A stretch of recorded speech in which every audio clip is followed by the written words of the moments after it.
My name is Kameron Stein and I'm a marine engineer working in the offshore sector of the Australian maritime industry.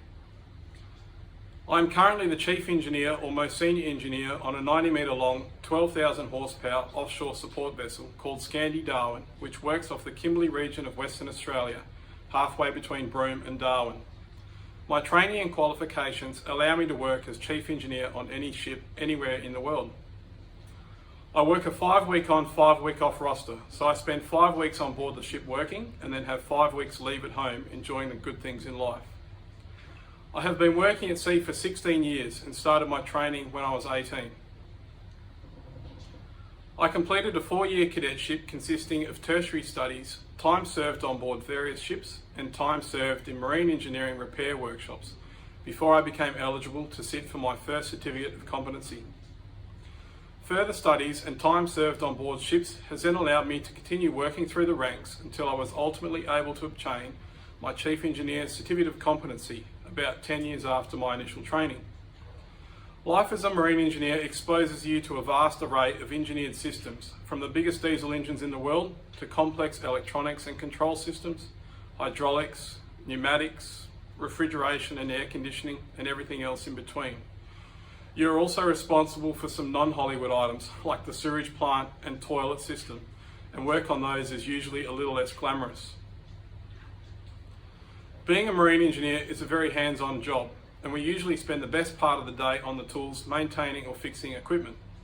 We generally know how to fix most things, but having said that, we can't know everything. We must be knowledgeable enough to recognise a problem, then either fix it or make a temporary repair until we can call in the specialists. You really don't have much other choice out in the middle of the ocean. There's no one to come to your rescue out there. When people ask what I do, I often respond that I fix things people don't know are broken in ways that most people wouldn't understand. There are some challenges that come with working at sea. If you get violently seasick, then it is most probably not the best job for you. It can be isolated. You miss family and friends and important events at home. You must be able to get along with people you have often never met, sometimes have little in common with, and sometimes may not even like. At sea, you can't just go home to get away from it all if you've had a bad day. But for me, life at sea has been an adventure and very rewarding. I've worked in Europe in the final stages of commissioning of new ships. I've delivered ships from Europe to Australia, rounding the bottom of Africa in one instance and transiting through the Suez Canal between Africa and the Middle East in another. I've worked in various locations throughout Southeast Asia and all around the Australian coast. Throughout my time, I've met and formed friendships with some of the best people from all different global backgrounds. A life at sea sees you earning decent money, enjoying long periods of leave, having no commute to work each day, and leaving your work completely when you fly home for your leave.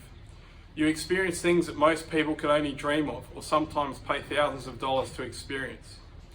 Interesting, exciting, challenging, and rewarding are a few words I think describe life at sea as a marine engineer.